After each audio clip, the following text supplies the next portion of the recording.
On Christmas morning, when the world outside my window was wrapped in silence and frost, I sat quietly at the edge of the living room, watching as my family gathered around the tree. The air smelled faintly of pine needles and cinnamon, the golden lights reflected in their faces as they laughed and tore open the glossy paper of their gifts. My younger brother squealed when he saw the brand new gaming console he'd been begging for. My sister twirled in her new designer sweater, her cheeks glowing with delight. Dad leaned back in his chair, sipping coffee, pride all over his face, as if he had orchestrated the perfect holiday for everyone he loved. And me? I sat with my hands folded in my lap, waiting, holding on to a thin thread of hope that maybe, just maybe, this year would be different. My heart beat faster with every rip of paper, every gasp of joy, every "thank you, Mom," that echoed through the room. And then I asked the question that had been burning in my chest, my voice trembling just enough to betray how much it mattered. Is there a gift for me? For a moment, the room went quiet, and everyone turned to look at me as if I had broken some unspoken rule. Mom's eyes flicked toward me, sharp and cold, and then her lips curved into a smile so tight it almost looked cruel. "We don't buy things for you," she said, her voice cutting through the warmth of the morning like a blade. The laughter didn't return, not right away. My siblings glanced at each other, uncomfortable, before returning to their shiny new treasures. I stayed frozen, the words echoing in my head, colder than the snow piling up outside. And in that silence, something inside me shifted. It was the moment I realized that this wasn't just about one Christmas morning. It was about every single year, every forgotten birthday, every dismissal, every reminder that in this family, I wasn't seen as someone worth celebrating. That morning, sitting in the glow of the tree, I knew my life was about to change forever. I froze when I heard her words, as if someone had poured a bucket of ice water down my back.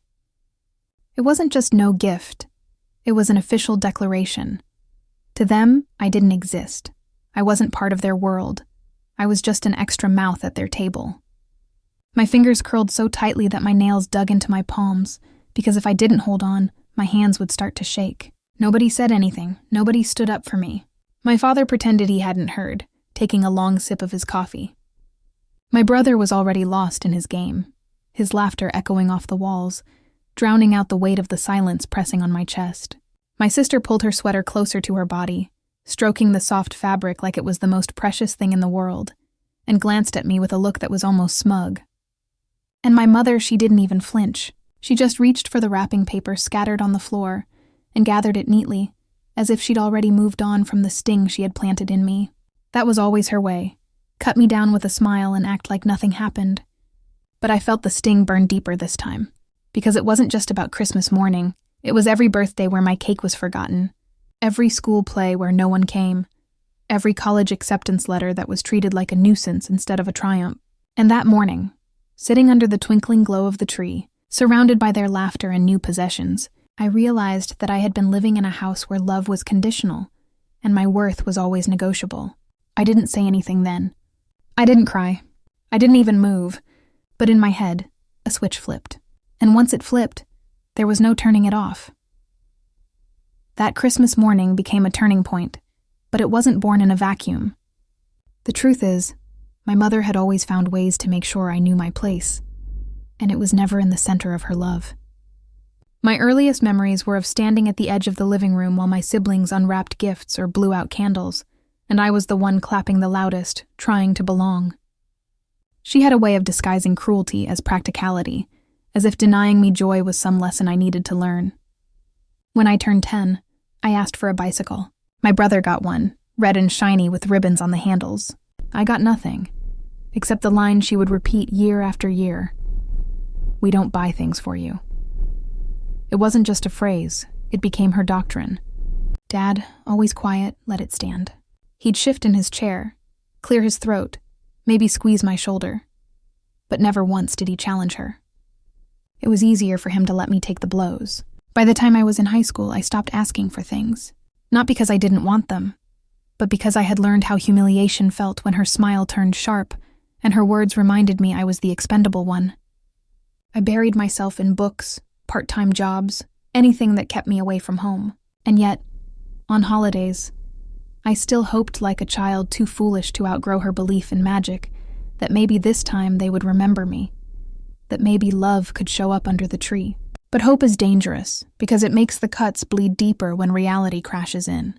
That Christmas morning wasn't just another forgotten holiday. It was the moment I saw their cruelty clearly without excuses. My mother didn't forget me, she made a choice. She wanted me invisible. And as I sat there, the lights twinkling on ornaments I wasn't allowed to touch, I promised myself I wouldn't be invisible forever. I didn't know how yet, but I knew one thing with absolute certainty. One day, they would regret teaching me that lesson. From the outside, my family looked perfect, and my mother worked harder than anyone to keep up that image. Our house was always decorated like something out of a magazine. Our holiday cards showed smiling faces and color-coordinated sweaters, and people at church used to tell her how lucky she was to have such a beautiful family. What they didn't see was how the shine came at my expense. I was the extra body shoved into photos, the one who had to stand slightly to the side so my sister could be in the center. I was the child given hand-me-downs 2 sizes too small, told to make it work, while my brother strutted around in new sneakers. Whenever relatives visited, my mother paraded my siblings in front of them, listing their accomplishments like she was reading off a resume.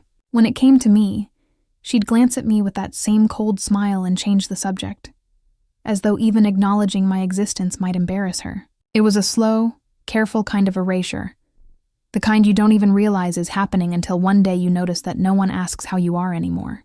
I tried to earn her approval in every way possible. Straight A's, honor roll certificates, even working part-time jobs to show I wasn't a burden, but nothing was ever enough. I remember one night, after winning a statewide essay competition, I rushed home clutching the medal, desperate to show her. She didn't look up from her magazine. "Don't wave things in people's faces," she said flatly, as though my achievement was arrogance, not effort. My father glanced at me from behind his newspaper, gave a small shrug, and I understood then. If I wanted warmth, it would never come from them. My siblings, meanwhile, learned quickly to treat me the way she did. My brother teased me relentlessly, and if I ever protested, he'd run to Mom, who always took his side. My sister mirrored my mother's coldness, practicing the same dismissive smile as though cruelty was a family heirloom she was proud to inherit. Over the years, I stopped expecting kindness and began building walls inside myself, tall and unshakable, where their words couldn't reach me. But no matter how high I built those walls, Christmas morning still hurt. There was something about the glow of the tree, the smell of cinnamon, the sound of wrapping paper tearing open that made me long, just for a moment, to be a child again, to be wanted. And yet every year that longing was punished. This time, though, something cracked. I realized I wasn't just unwanted, I was deliberately kept small. My mother didn't want me to bloom, because if I did, her perfect picture would blur. And I understood then that my life couldn't continue as it had. I wouldn't be the forgotten child forever. That morning, as the snow piled up against the window panes, I swore to myself that the story of my life was going to change. If she had raised me in silence and shadows, then I would step into the light so brightly she'd have no choice but to see me. And when that day came, it wouldn't be gratitude she felt, it would be regret. I grew up in a house where silence spoke louder than words, where love was rationed like a scarce resource, and I was always at the bottom of the list. I remember birthdays where the cake was store-bought and hastily iced, but only for my siblings. On mine, there was nothing. Maybe a candle stuck into a half-empty box of cookies if I was lucky. And always the excuse. "We don't do big things for you. You know that." When I started working at the diner down the road at 16, I thought earning my own money would change something, that if I could contribute, maybe I would finally be seen. I saved every tip, brought home groceries once, placed them neatly on the counter, thinking my mother would be proud. Instead, she looked at the bags, then at me, and said, "We didn't ask you to play provider. Don't act like you're better than us." That was her pattern. Turn every attempt I made to bridge the gap into proof that I didn't belong. And my father? He was there, but never really there. He'd sit in his recliner, watching the nightly news, pretending not to hear the sharpness in her voice, the little digs she never missed an opportunity to throw. He believed peace was maintained by ignoring conflict, even if it meant sacrificing his daughter on the altar of my mother's control. Over time, my siblings learned to laugh at the script. They got presents, praise, indulgence. I got warnings, restrictions, and the reminder that nothing was for me. And yet, no matter how many times she repeated those words, a stubborn part of me refused to accept that as my truth. I studied harder, stayed later after school, built connections with teachers who told me I had a future, that I was capable of more than what those four walls allowed me to believe. By the time college came, I was offered a scholarship. I remember holding that acceptance letter like it was a golden ticket, my escape route, my proof that I had carved something for myself in a world where my family had tried to erase me. I showed it to my mother, thinking maybe, just maybe, she'd have to acknowledge me this time. She glanced at the envelope, at the university crest, and said, "Don't expect us to pay for anything. You're on your own." My heart sank, but I nodded. I had expected nothing, and yet somehow the confirmation still stung. That became the story of my life. Expect nothing, work for everything, and survive in spite of it. And I did. I worked double shifts, studied until my eyes burned, built friendships with people who became closer than blood ever had. I sent myself care packages, wrote my own birthday cards, made my own Christmas lists, and bought a single gift to wrap for myself, just so I wouldn't forget that I was worthy of having something to open. But every December, when I went home for the holidays, that same scene played out. A tree heavy with ornaments, gifts piled high, but never one for me. And every December, I asked the same question, almost like testing a wound to see if it still hurt. Is there a gift for me? And every year she answered with a version of the same line, her voice cold and final. We don't buy things for you. That Christmas morning when I was older, sitting in the corner while they laughed and unwrapped their new lives, something changed. I didn't cry this time. I didn't shrink into myself. Instead, I studied them carefully. Their laughter, their comfort, their entitlement. And I felt something rising in me.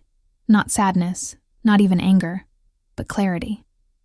Clarity that I had spent my whole life begging for scraps of affection from people who never intended to give them. Clarity that I was not the invisible child they made me believe I was. I had been surviving in silence, and they mistook it for weakness. But silence is not weakness. It is the gathering of strength, the sharpening of resolve, the preparation for a day when you no longer ask, but take what you are owed. That morning, I decided something I had never allowed myself to say before. I was done being their shadow. One day I would step into my own light, and when I did, they would feel the sting of every Christmas, every birthday, every forgotten moment they had carved into me. They thought I would disappear, but instead, I was building myself into someone they could never ignore again. When I finally left home for good, it wasn't dramatic. There were no slammed doors, no screaming matches, no cinematic escape in the middle of the night. It was quiet, almost too quiet because they didn't notice, or maybe they didn't care. I packed my things in 2 suitcases, loaded them into the back of a borrowed car, and drove toward a future they never believed I deserved. At first it felt like freedom, breathing air that wasn't thick with their dismissal, walking streets where no one knew me as the girl who never got a gift. But the freedom came with loneliness, and I had to teach myself to fill the spaces where family should have been. I worked every job I could find, sometimes 3 at once, waitressing, tutoring, stocking shelves, until my hands ached and my eyes blurred from exhaustion. I paid rent in cramped apartments, sometimes with 5 roommates, sometimes with none, but always with the heavy weight of knowing that no one back home cared if I was surviving. That realization hardened me. If no one was going to love me unconditionally, then I would love myself with everything I had. I saved money obsessively. Every paycheck split into 2 piles. One for survival, one for a future they could never take from me. College was brutal, but I excelled because failure wasn't an option. Each high grade, each internship, each letter of recommendation became a brick in the fortress I was building, proof that I was not disposable. By my mid-20s, while my siblings still leaned on my parents for rent and gifts, I was building a career. I entered a company that had ties far deeper than I realized, ties that ironically looped back to my family. At first, I didn't see it. I was just grateful to have a salary, to stand in an office with glass walls and a nameplate on my desk. But then I learned the truth. The company wasn't just any company. It was one my father's relatives had started decades ago, something my mother always spoke about with reverence. a legacy she believed her real children would inherit one day. I almost laughed when I realized that by sheer determination and circumstance, I had slipped into their world from the side door, carving out a place they never intended for me. At first, I kept quiet about it. I did my work, rose through the ranks, learned the systems, studied the contracts. I became indispensable, someone people came to for answers. I was no longer the invisible child. I was the woman who made things run. And all the while, my family didn't know. To them, I was still the shadow, the forgotten one, until the day came when the connection couldn't be ignored. I remember walking into a boardroom and seeing my uncle there, his eyes widening when he saw me at the head of the table, not as an assistant, not as an observer, but as a decision-maker. "What are you doing here?" he asked, stunned. I smiled politely, the same polite smile my mother had used all my life, and replied, "Working." That moment was the first crack in their illusion, the first sign that I wasn't gone, wasn't forgotten, wasn't erased. I was thriving, right in the heart of the empire they thought was theirs alone. And the more they realized it, the more the dynamic shifted. Suddenly my name started coming up in conversations at home, whispered like a threat. Suddenly my mother couldn't ignore me anymore. I had forced myself into the narrative she had tried so hard to write me out of. And as I stood taller, earned more, claimed spaces they never thought I'd reach, I understood something with bone-deep clarity. Revenge doesn't always come with screaming matches or slammed doors. Sometimes, the sweetest revenge is simply existing where they swore you never would, and owning pieces of the world they thought belonged only to them. That Christmas morning had been the beginning of the end of my invisibility, and every step since then was the sharpening of a blade they never saw in my hand. The real breaking point came when my mother could no longer ignore my existence in the company she thought belonged to her bloodline. For years, she had bragged about how my brother would one day take a leading role, how my sister's social connections would secure their future. She never mentioned me, never included me, not even as a footnote. But then, the legal documents were drawn up, the restructuring finalized, and my name appeared in ink as a stakeholder with rights she couldn't deny. That was the day everything shifted. I'll never forget the first family dinner after the news broke. It was around the same dining table where I had once sat silently, watching everyone else laugh over meals I had cooked or cleaned up after. My mother sat at the head, her posture rigid, her smile brittle. My father barely touched his food, glancing between us like a man watching a storm roll in. My brother, usually cocky and loud, picked at his plate, and my sister kept her eyes on her phone, pretending she wasn't listening. Finally, my mother put down her fork and said, "I heard you've inserted yourself into family matters." The word inserted dripped from her tongue like venom. I leaned back in my chair, calm in a way that startled even me, and replied, "I didn't insert myself. I worked my way in, earned it, something none of you expected." Her face tightened, the mask slipping for just a moment. "You don't belong there," she said, low and sharp. "It's not for you." The irony nearly made me laugh. How many times had I heard those words? At birthdays, at Christmases, at every milestone of my life. "It's not for you." Only now I had proof that it was. I met her gaze and said quietly, "I do belong there. Legally, officially, permanently." The silence that followed was thicker than any I had ever known in that house. My father opened his mouth to speak, but shut it again, his usual neutrality crumbling into helplessness. My brother finally looked up, his face flushed, and muttered, "You think you're better than us now?" I didn't flinch. "No," I said. "I know I'm better without you." My mother's hand trembled slightly as she lifted her wineglass, but her voice was steady when she said, "You'll regret this. Family doesn't turn on family." I leaned forward, my voice firm, every word deliberate. Family doesn't starve its own. Family doesn't erase its own. You taught me I wasn't part of this family long ago. All I've done is prove you right. The look in her eyes was something I'll never forget, a mix of fury and fear. The realization that the child she had spent a lifetime diminishing now held power she couldn't take away. That night, I left the house without looking back, and I knew something had permanently shifted. They couldn't unsee me anymore, couldn't shove me into silence, and the more they pushed back, the more I pushed forward, armed with documentation, contracts, and leverage. I didn't need to raise my voice. I had receipts, and receipts spoke louder than any Christmas morning dismissal ever could. After that dinner, the lines were drawn so clearly even my father couldn't pretend otherwise. My mother stopped inviting me to holidays, which was ironic, since I had already stopped showing up by choice. Instead, she launched quiet little campaigns to discredit me. She called relatives, whispering that I had manipulated my way into the company, that I was greedy, that I was trying to destroy the family legacy. The thing about whispers, though, is that they dissolve in the face of evidence, and I had mountains of it. Every contract I signed, every board vote I attended, every contribution I made was documented and undeniable. While she wasted her breath spinning stories, I was busy shaping reality. My siblings tried their own tactics, too. My brother once stormed into my office unannounced, demanding that I step aside so he could take the position he thought was promised to him. He leaned across my desk, his voice rising, spitting insults like they could somehow shake me back into the silent little sister I used to be. But I didn't rise to meet his anger. I waited until he ran out of steam, then calmly slid a folder across the desk. Inside were performance reports, financial audits, and signed acknowledgments of my role. "That's what I do here," I said evenly. "Show me something you've done that comes close." He didn't open the folder. He just shoved it back, red-faced, muttering curses as he stormed out. My sister tried a different approach. She reached out with fake sweetness, sending texts about how we should stick together and how she always believed in me.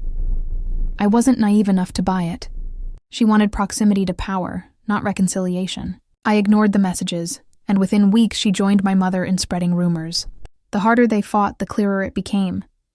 My existence in their world wasn't just inconvenient, it was threatening. And the more they tried to erase me, the stronger I stood, because I had already lived through the worst they could do. They couldn't ungift me Christmas mornings I never had. They couldn't erase the birthdays they ignored. They couldn't undo the silence they had weaponized. What they didn't realize was that their cruelty had trained me for this. Where they had privilege, I had endurance. Where they had entitlement, I had proof. Where they had each other, I had myself, and that was enough. Eventually, the fight escalated beyond family whispers. Legal challenges emerged, my mother and brother scrambling to contest the shares I had earned. They filed motions, sent lawyers after me, tried to bury me in paperwork. But I came prepared. I had my own attorneys, people who believed in my case because the truth was so clear it barely needed arguing. In court, the same woman who had once smirked at me on Christmas morning sat stone-faced, hearing a judge declare that my ownership was legitimate, binding, and irrevocable. My mother's lips tightened, her knuckles white around the edge of the table. My brother shook his head in disbelief, muttering under his breath. And me? I sat tall, calm, a lifetime of silence coiled into the quiet power of that moment. For once, the judgment wasn't hers. It was mine. And they couldn't take it away. That hearing marked the unraveling of everything she had built her pride on. The family empire was no longer under her control, no longer secured by the children she favored. The invisible daughter she had dismissed as nothing now stood as an equal, if not stronger, and there was nothing she could do about it. The same words she had drilled into me, "We don't buy things for you," echoed in my head as the gavel came down. Only this time the irony was sharp enough to taste, because half of everything she valued now belonged to me, without her permission, without her blessing, without her love. And she could never take it back. When the judgment became public, the ripple spread farther than I could have imagined. Relatives who once ignored me suddenly remembered my number, calling with careful politeness, eager to be seen on my good side. Business partners who had treated me like background noise now addressed me directly, offering respect they never thought I'd earn. And my mother? She couldn't mask her fury anymore. The woman who once prided herself on control began to unravel, piece by piece. She tried to hold on, tried to demand loyalty from my siblings. But even they began to falter when it became clear where the power really lay. My brother, drowning in debt from poor choices, came knocking at my office door again, this time with desperation instead of arrogance. He asked for a loan, a favor, anything. I looked him in the eye and thought of all those Christmas mornings, all the laughter that excluded me, all the times he mocked me for being nothing. "We don't buy things for you," I said softly, letting the words hang between us like a mirror held to his face. His jaw tightened, but he said nothing. He left without looking back. My sister followed soon after, her charm exhausted, her attempts at manipulation transparent. She hinted at how hard things had become for her, how our mother's stress was affecting everyone. I listened in silence, then shook my head. Family doesn't erase family, I told her. Remember that. And with those words, I closed the door she thought she could waltz through whenever it suited her. As for my mother, she never apologized. I don't think she knows how. She still carries herself with that brittle pride, but now it's laced with bitterness. She sees me in boardrooms, in documents, in outcomes she can't control, and I know it eats at her. She wanted me small, silent, erased. Instead, I became the one thing she couldn't ignore. Undeniable. My revenge didn't come with shouting or scenes. It came with living fully, with building a life they said I couldn't have, with owning half of what she had tried to hoard for her favorites.